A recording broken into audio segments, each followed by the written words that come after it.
प्रिय विद्यार्थियों, आज हम कक्षा 12 हिंदी की पाठ्यपुस्तक अंतरा भाग 2 के गद्य खंड के अध्याय 1 में वर्णित साहित्यकार आचार्य रामचंद्र शुक्ल द्वारा रचित संस्मरणात्मक निबंध, जिसका शीर्षक है प्रेम घन की छाया स्मृति, से संबंधित अभ्यास प्रश्न हल करने जा रहे हैं। पहला प्रश्न इस प्रकार से है, लेखक ने अपने पिताजी की किन किन विशेषताओं का उल्लेख किया है। लेखक ने अपने पिताजी की बहुत सारी विशेषताओं का उल्लेख किया है। लेखक के अनुसार उनके पिताजी फारसी भाषा के अच्छे ज्ञाता थे।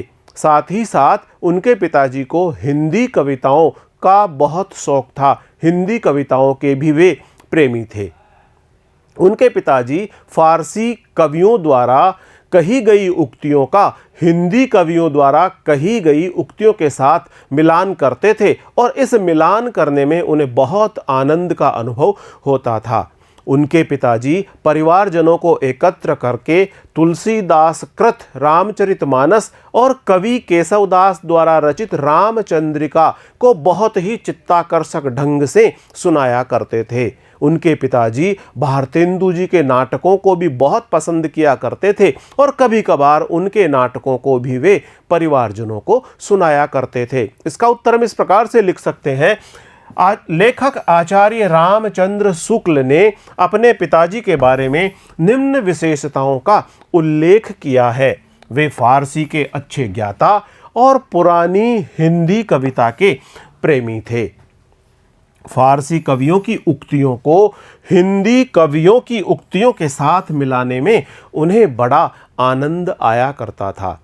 वे फारसी कवियों की उक्तियों को हिंदी कवियों की उक्तियों के साथ मिलाते और इस मिलान करने में उन्हें बड़े आनंद का अनुभव होता था। वे रात को घर के सब लोगों को एकत्र कर उन्हें रामचरितमानस, तुलसीदास कृत रामचरितमानस और रामचंद्रिका, केशवदास द्वारा रचित रामचंद्रिका बहुत ही चित्ताकर्षक ढंग से पढ़कर सुनाया करते थे। भारतेंदु जी के नाटक उन्हें बहुत प्रिय थे और इन नाटकों को भी वे कभी कभी सुनाया करते थे। अगला प्रश्न है, बचपन में लेखक के मन में भारतेंदु जी के संबंध में कैसी भावना जागी रहती थी। बचपन में लेखक आचार्य रामचंद्र शुक्ल जी के मन में भारतेंदु जी के संबंध में बहुत ही मधुर भावना जागी करती थी। उनकी बाल बुद्धि भारतेंदु हरिश्चंद्र और सत्यवादी राजा हरिश्चंद्र, इन दोनों के बीच में भेद नहीं कर पाती थी। वस्तुतः भारतेंदु जी के प्रति आचार्य रामचंद्र शुक्ल का बहुत आदर भाव था। इसका उत्तर इस प्रकार से लिखेंगे, बचपन में लेखक आचार्य रामचंद्र शुक्ल जी के मन में भारतेंदु जी के संबंध में एक अपूर्व मधुर भावना जागी रहती थी। एक अपूर्व मधुर भावना जागी रहती थी। उनकी बाल बुद्धि भारतेंदु हरिश्चंद्र और सत्यवादी हरिश्चंद्र नाटक के नायक राजा हरिश्चंद्र में कोई भेद नहीं कर पाती थी। जैसा कि उनकी बाल बुद्धि भारतेंदु हरिश्चंद्र और जो सत्यवादी हरिश्चंद्र नाटक के नायक हैं राजा हरिश्चंद्र, इन दोनों में, भारतेंदु हरिश्चंद्र में और राजा हरिश्चंद्र में स्पष्टतः भेद नहीं कर पाती थी। उनके हृदय में भारतेंदु जी के प्रति गहरा आदर भाव था। आचार्य रामचंद्र शुक्ल जी के हृदय में भारतेंदु जी के प्रति गहरा आदर भाव था। अगला प्रश्न है, उपाध्याय बद्रीनारायण चौधरी प्रेम घन की पहली झलक लेखक ने किस प्रकार देखी। उपाध्याय बद्रीनारायण चौधरी प्रेम घन का मकान पत्थर से बना हुआ 2 मंजिला भवन था। ऊपरी बरामदे में लता वितान के मध्य बहुत सारी लताओं के बीच में उन्होंने बद्रीनारायण चौधरी प्रेम घन की झलक देखी। उनके लंबे लंबे बाल उनके कंधों पर झूल रहे थे और वे वहां पर ऊपरी बरामदे में लता वितान के मध्य खड़े थे। वहीं पर लेखक ने चौधरी प्रेम घन की पहली झलक देखी? इसका उत्तर इस प्रकार से लिखेंगे, आचार्य रामचंद्र शुक्ल के पिताजी का तबादला मिर्जापुर में हो गया। जब मिर्जापुर में तबादला हुआ तब बालक रामचंद्र शुक्ल को पता चला कि यहाँ भारतेंदु जी के कवि मित्र चौधरी बद्री नारायण प्रेमघन जी भी निवास करते हैं। उनका पत्थर का बना 2 मंजिला भवन है और वे एक हिंदुस्तानी रईस हैं। वे एक हिंदुस्तानी रईस है। रईस से आशय है धनाढ्य व्यक्ति है, धन संपन्न व्यक्ति है। ऊपर के बरामदे में घनी लताओं के बीच में चौधरी साहब कंधों पर बाल बिखेरे एक खंबे का सहारा लिए हुए खड़े थे। चौधरी साहब बहुत सारी लताओं के घेरे के बीच में अपने लंबे केसों को बिखराए हुए एक खंबे का सहारा लिए हुए खड़े थे। सड़क से चौधरी साहब की यही पहली झलक लेखक ने देखी। अगला प्रश्न है, लेखक का हिंदी साहित्य के प्रति झुकाव किस तरह बढ़ता चला गया? लेखक रामचंद्र शुक्ल ज्यों-ज्यों सयाने होते गए त्यों-त्यों हिंदी साहित्य की ओर उनका झुकाव भी बढ़ता गया। उनके पिताजी साहित्य प्रेमी थे। भारत जीवन प्रेस की पुस्तकें उनके घर पर आया करती थी। साथ ही मिर्जापुर में केदारनाथ पाठक जी ने एक पुस्तकालय खोला था। केदारनाथ पाठक जी ने एक पुस्तकालय खोला था जहां से पुस्तकों की सहज ही उपलब्धता आचार्य रामचंद्र शुक्ल जी को हो जाया करती थी। जहां से किताबें लेकर रामचंद्र शुक्ल पढ़ा करते थे, यहाँ से पुस्तकें लेकर के रामचंद्र शुक्ल पढ़ा करते थे। यही नहीं, अपने समवयस्क मित्रों जिनमें श्रीयुत काशी प्रसाद जायसवाल, बाबू भगवान दास जी हालना, पंडित बद्रीनाथ गौड़ और पंडित उमाशंकर द्विवेदी के साथ वे हिंदी के नए पुराने लेखकों की चर्चा करते। हिंदी के अलग अलग विषयों पर अलग अलग लेखकों की वे आपस में चर्चा किया करते थे। परिणामतः हिंदी साहित्य की ओर उनका झुकाव बढ़ता ही चला गया और इस प्रकार से हिंदी लेखकों द्वारा किए गए कार्यों की आपस में चर्चा करते करते इनके मन में, इनके हृदय में हिंदी साहित्य के प्रति लगाव बहुत अधिक मात्रा में बढ़ता चला गया। हिंदी साहित्य के प्रति इनका झुकाव बढ़ता ही चला गया। अगला प्रश्न है, निसंदेह शब्द को लेकर लेखक ने किस प्रसंग का जिक्र किया है? लेखक अपनी समवयस्क मित्र मंडली में हिंदी के नए पुराने लेखकों की चर्चा किया करता था। इस चर्चा में निसंदेह इत्यादि शब्द भी आया करते थे। जबकि जिस स्थान पर लेखक रहता था वहां अधिकतर वकील रहा करते थे। मुख्तार तथा कचहरी में काम करने वाले अफसर और बाबू वहां रहा करते थे। ये लोग उर्दू भाषा को तरजीह देते थे, उर्दू भाषा को अधिक महत्व दिया करते थे। अतः उनके कानों को हम लोगों की हिंदी कुछ अटपटी और अनोखी लगती थी। इस प्रकार उन उर्दू को तरजीह देने वाले लोगों को हिंदी भाषा में बोले गए शब्द कुछ अटपटे लगते थे। इसलिए उन्होंने लेखक की मित्र मंडली का नाम निसंदेह लोग रख लिया। इस प्रकार से निसंदेह शब्द के बारे में लेखक ने इस प्रसंग का जिक्र किया है। अगला प्रश्न है, पाठ में कुछ रोचक घटनाओं का उल्लेख है।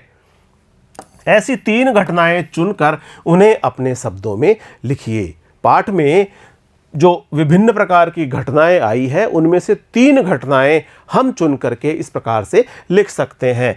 चौधरी बद्री नारायण प्रेमघन जी की विनोद प्रियता तथा उनके कथनों में विलक्षण वक्रता हुआ करती थी। जब वे बोला करते थे तो उनके बोलने की भाव भंगिमा भी बहुत ही आकर्षक हुआ करती थी, जिससे रोचकता की सृष्टि होती थी। ऐसी 3 घटनाएं अग्र लिखित है। घटना 1, चौधरी साहब का नौकरों के साथ संवाद सुनने लायक होता था। अगर किसी नौकर के हाथ से गिलास गिरता तो वे फौरन कहते, कारे बचा तो नहीं, अर्थात क्यों रे बचा तो नहीं। जो गिलास, जो प्लेट नीचे गिरी है वह पूरी तरह टूट तो गई ना, वो बची तो नहीं।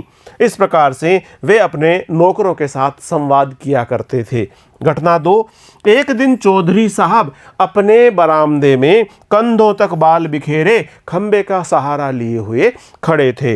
वामनाचार्य गिरी मिर्जापुर के एक प्रतिभाशाली कवि थे जो चौधरी साहब पर एक छंद बना रहे थे जिसका अंतिम चरण ही बनने से रह गया था। जैसा कि चौधरी साहब लंबे लंबे बालों को अपने कंधे पर लटकाए खंबे से टिककर बरामदे में खड़े थे, उस दृश्य को देखकर इस रूप में जब उन्होंने चौधरी साहब को देखा तो झट से छंद का अंतिम चरण बना डाला और लिखा, खंबा टेक खड़ी जैसे नारी मुगलाने की। जिस प्रकार मुगल नारी खंबे से टिककर खड़ी हुई है, उस प्रकार से अपने केसों को फैला करके खड़े हुए हैं। इस प्रकार से यह दूसरी घटना उनसे संबंधित है। तीसरी घटना इस प्रकार से है, एक दिन रात को छत पर चौधरी साहब अपने कुछ मित्रों के साथ बैठकर, कुछ लोगों के साथ बैठकर गपशप कर रहे थे। पास में लैंप जल रहा था। अचानक लैंप की बत्ती भभकने लगी। वह बहुत जोरदार तरीके से जोर जोर से प्रज्वलित होने लगा। जब रामचंद्र शुक्ल ने बत्ती कम करने का मन बनाया तो उनके मित्र ने तमाशा देखने के विचार से इनको रोक लिया। चौधरी साहब ने नौकर को आवाज लगाई, अरे जब फूट जाई तबे चलत आवे। यानी जब यह जो लैंप के ऊपर रखा हुआ शीशा है, जब ये फूट जाएगा तभी तुम आकर के इस बत्ती को कम करना। अंत में चिमनी ग्लोब के साथ चकनाचूर हो गई।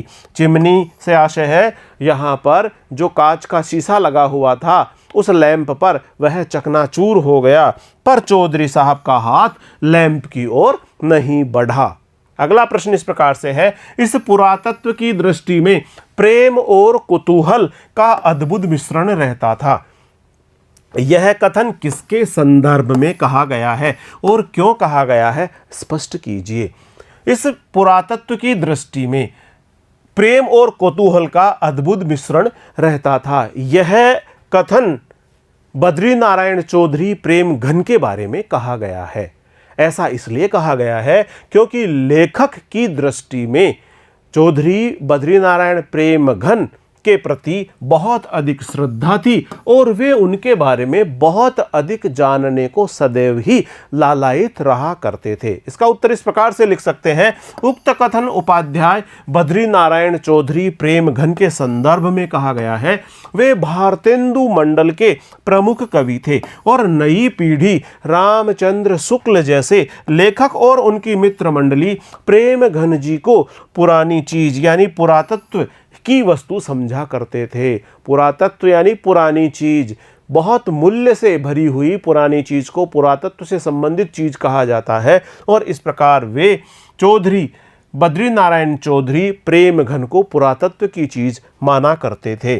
इस पुरातत्व की दृष्टि में प्रेम और कौतूहल का अद्भुत मिश्रण रहता था, जिसके वसीभूत होकर वे चौधरी साहब के यहाँ जाया करते थे। अर्थात शुक्ल जी और उनके मित्र प्रेम घन जी से बहुत अधिक श्रद्धा करते थे और उनके बारे में जानने के लिए बहुत अधिक जिज्ञासु भी थे।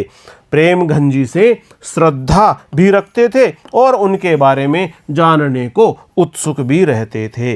इस प्रकार से इस पुरातत्व की दृष्टि में प्रेम और कौतूहल का अद्भुत मिश्रण था। अगला प्रश्न है, प्रस्तुत संस्मरण में लेखक ने चौधरी साहब के व्यक्तित्व के किन किन पहलुओं को उजागर किया है। उत्तर इस प्रकार से है, यह संस्मरण भारतेंदु मंडल के प्रमुख कवि चौधरी बद्रीनारायण प्रेम घन के बारे में है, जिसमें उनके व्यक्तित्व के निम्न पहलुओं पर प्रकाश डाला गया है। हिंदुस्तानी रईस, जैसा कि उपाध्याय बद्रीनारायण चौधरी प्रेम घन एक अच्छे खासे हिंदुस्तानी रईस थे।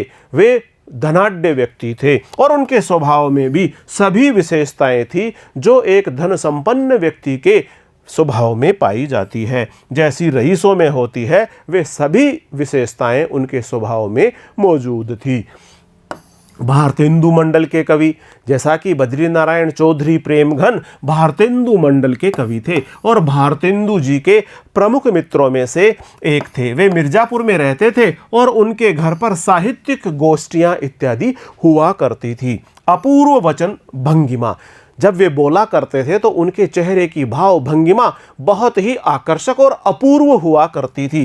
प्रेमघन जी की बातचीत का ढंग उनके लेखों के ढंग से एकदम भिन्न था। जो बातें उनके मुख से निकलती थी उसमें एक विलक्षण वक्रता रहा करती थी, यानी वे बात को घुमा फिरा करके बहुत ही आकर्षक अंदाज में कहा करते थे। नौकरों तक के साथ उनका संवाद सुनने लायक होता था। मनोरंजक स्वभाव, प्रेमघन जी का स्वभाव विनोदशील था। वे मनोरंजन और विनोदशीलता से भरे हुए व्यक्तित्व के धनी थे।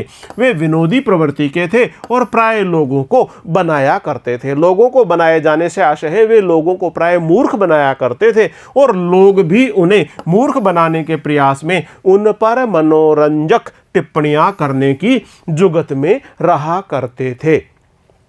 मौलिक विचारक, प्रेमघन जी जो मौलिक विचारक थे और उनके विचारों में सदैव दृढ़ता दिखाई पड़ती थी। नागरिकों वे लिपि नहीं मानते वरन नागरिकों वे भाषा माना करते थे। नागरिकों वे भाषा मानते थे। वे मिर्जापुर को मीरजापुर लिखते थे, मिर्जापुर को मीरजापुर लिखते थे और उसका अर्थ करते थे।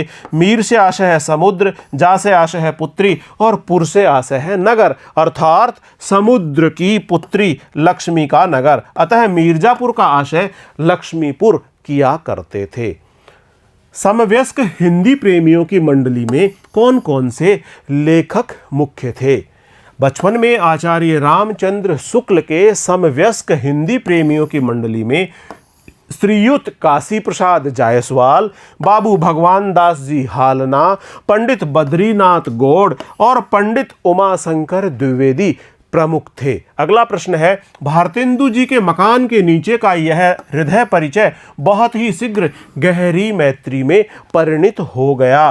कथन का आशय स्पष्ट कीजिए। मिर्जापुर में रहते समय बालक रामचंद्र शुक्ल को उनके पिताजी ने एक बारात में काशी भिजवाया। एक व्यक्ति के साथ उन्हें किसी बारात में भेजा। जब वे चौखंबा की ओर गए तो उन्हें एक मकान में से पंडित केदारनाथ पाठक जी बाहर निकलते हुए दिखाई दिए। पाठक जी और शुक्ल जी का मिर्जापुर से ही आपस में परिचय था। शुक्ल जी और पाठक जी आपस में एक दूसरे को जानते थे। बातों ही बातों में पता चला कि यह भारतेंदु जी का मकान है। जब ये पता लगा कि यह भारतेंदु जी का मकान है, भारतेंदु जी के प्रति आदर भाव के कारण शुक्ल जी बहुत भावुक होकर मकान को देखते रहे। पाठक जी उनकी भावुकता देखकर अत्यंत प्रसन्न हुए और उनके साथ बातचीत करते हुए दूर तक चले गए। भारतेंदु जी के मकान के नीचे वह हृदय परिचय हुआ, वह आत्मिक परिचय हुआ जो बहुत शीघ्र ही केदारनाथ पाठक के साथ शुक्ल जी की गहरी मैत्री में, गहरी मित्रता में बदल गया। यही उक्त कथन का आशय है। प्रिय विद्यार्थियों, आज हमने साहित्यकार आचार्य रामचंद्र शुक्ल द्वारा रचित संस्मरणात्मक निबंध जिसका शीर्षक है प्रेमघन की छाया स्मृति से संबंधित अभ्यास प्रश्न हल किए हैं। अगले वीडियो में हम पाठ 2 साहित्यकार पंडित चंद्रधर शर्मा गुलेरी द्वारा रचित रचना जिसका शीर्षक है सुमिरनी के मन के से संबंधित वीडियो लेकर शीघ्र ही हम आपके समक्ष उपस्थित होंगे। तब तक बहुत बहुत नमस्कार।